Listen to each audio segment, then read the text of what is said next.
Hey everybody, welcome to part 4 of The Calling of the Naga. If you haven't seen parts 1 through 3, be sure to go back and check those out where we cut out the first 3 faces of this piece. And in this fourth one, we're going to be doing the Bodhi leaf. And as you can see, I've already cut it out and sanded it, so the part coming up is just going to be showing you me cutting it out and getting it sanded and prepped. And the next step is going to be we're going to stain the block of wood. I want to go ahead and get a base coat of stain on it before I pour the epoxy, even though I'll have to probably do some staining afterward as well. But I wanted to go ahead and get the stain inside the grooves and everything here. But in this video, we're going to be focusing on cutting this out and getting this all sanded. And then in the next video, we'll be getting into the staining and the epoxy. And again, this piece is Thai inspired. In the previous videos, I explained some of that, but this is inspired by the people of Kokkok, Thailand. They've been really resilient in handling a situation that went on in their town, and they came out a lot stronger for it, and the people really banded together and just handled their business, and it was really inspiring to see that. So this piece was just inspired by them. And all right, let's get into it. Like I said, this one's going to be cutting out the Bodhi leaf. And at the end of the video, I'll show you some up-close shots. And we'll go from there. Thank you much.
can't believe we finally got all 4 sides. I know if you guys are just watching this, if you don't really follow me, doesn't seem like it's that long for you, but this has been a really long process.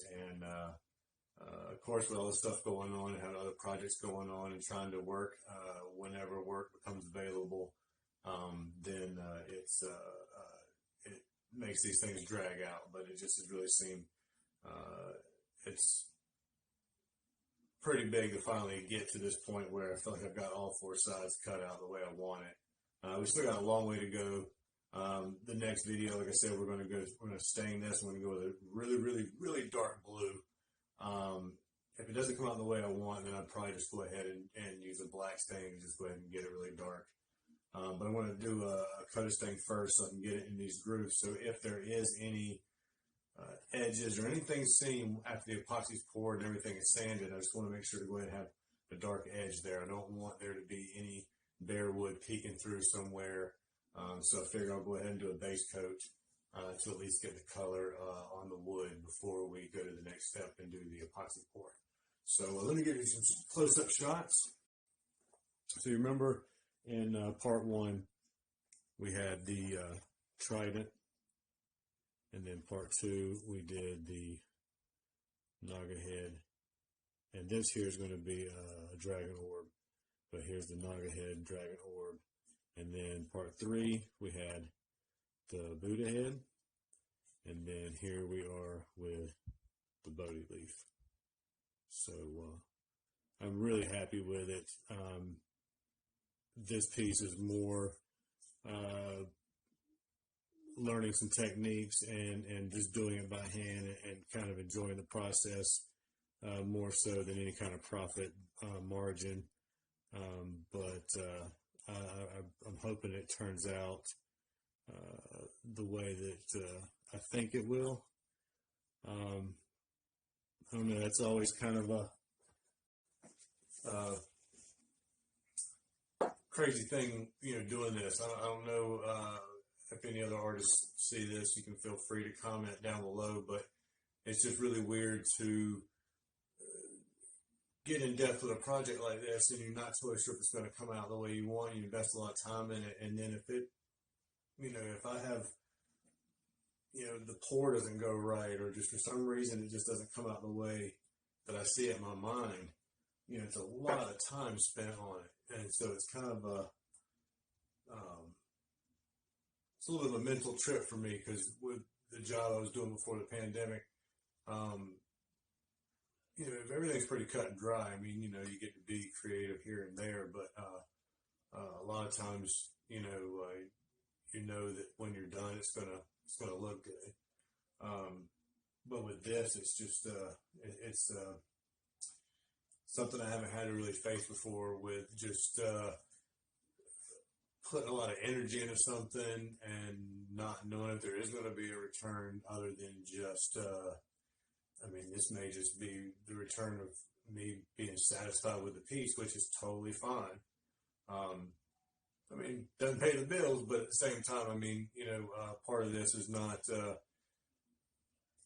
if the pandemic's going to make me blow through what savings I have, or just, struggle, then I might as well at least, I guess, take a swing at this and see if I can make something happen. It's either now or never, not getting any younger. And so there's a little bit more than just, there's a lot on the line, but at the same time, it's weird. I'm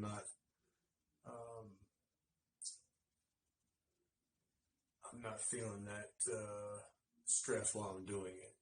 Of course, when the dust settles, and it's time for, mortgage to be paid or bills to be paid, then all of a sudden, things are real. But this artistic journey side, it is very therapeutic, like when I'm actually doing the sanding and the cutting out, and it's just this, long drawn out repetition, but there is something very therapeutic about it. And I recommend that during this time when there's a lot of uncertainty going on, especially here in the States, which actually I guess is all over the world, but with this bit of uncertainty, I do recommend with people that